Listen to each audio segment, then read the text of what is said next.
Perkenalkan, nama Imran Jalama, NIM 20030201998. Perspektif sosiologi. Jelaskan mengapa sejarah dan biografi sangat penting untuk sosiologi perspektif. Sosiologi menawarkan pemandangan kehidupan sosial yang menakjubkan. Perspektif sosiologi atau imajinasi membuka jendela ke dunia non-familiar dan menawarkan pembangunan baru pada dunia yang sudah dikenal. Dalam teks ini, Nazi di Jerman dan berjuang di Amerika Selatan mengungkapkan kalau sosiologi itu luas dan perjalanan akan membawa Anda ke sebuah kelompok yang tinggal di tempat pembangunan sampah kota.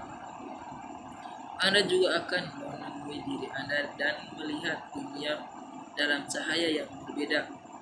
Saat Anda memandang dunia atau dunia Anda seperti perspektif sosiologi, mungkin Anda memperoleh perspektif baru tentang kehidupan sosial. Faktanya ialah yang menentukan banyak orang menarik tentang sosiologi.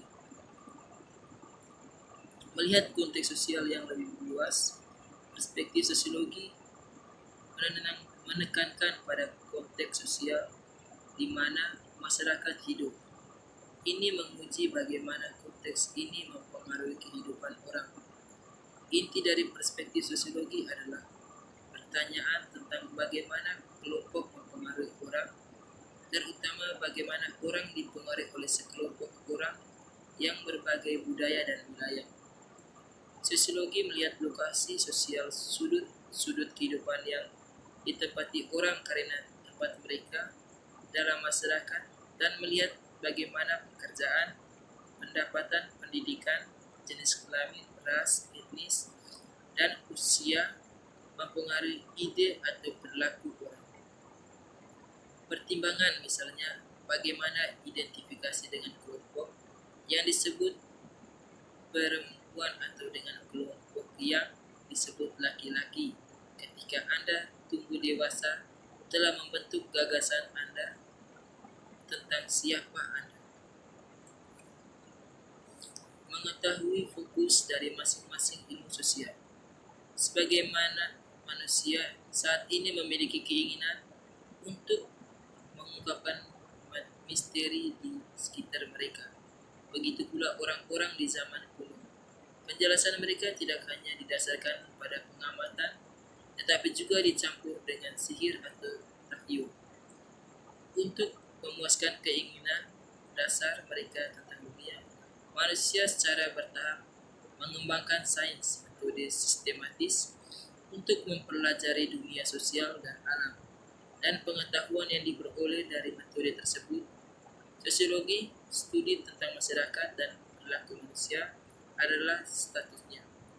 Cara yang berguna untuk membandingkan ilmu-ilmu ini dan untuk mendapatkan pemahaman yang lebih baik tentang sosiologi adalah dengan membagikannya menjadi ilmu yang ilmiah dan ilmu sosial. Ilmu alam.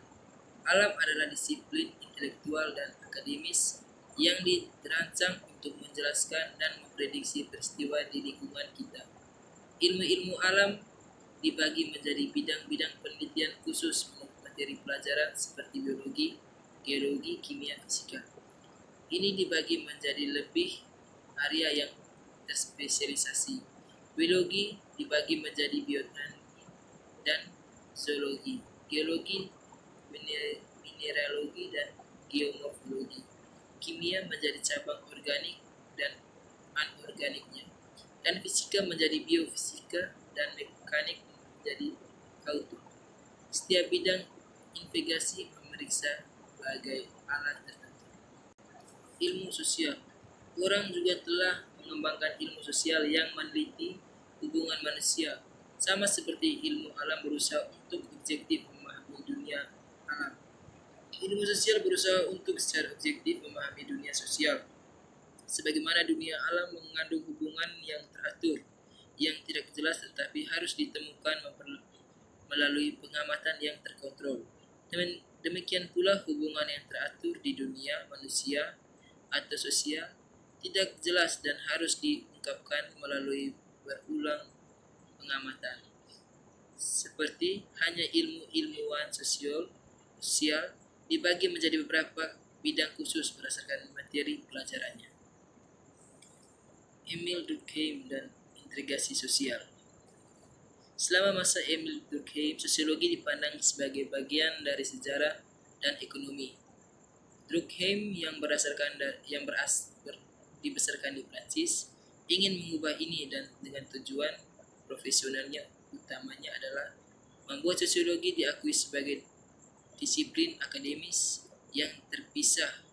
Dia mencapai tujuan ini pada tahun 1887 ketika University of Bordeaux memberi pengangkatan akademis pertama di dunia dalam bidang sosiologi. Tujuan kedua Durkheim adalah untuk menunjukkan bagaimana kekuatan sosial mempengaruhi perilaku orang. Untuk mencapai ini, dia melakukan penelitian yang ketat.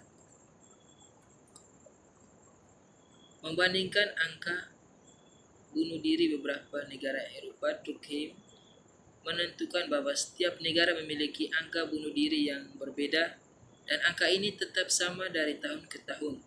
Dia juga menemukan bahwa yang berbeda di kelompok dalam suatu negara ini tingkat bunuh diri yang berbeda dan ini juga stabil dari tahun ke tahun.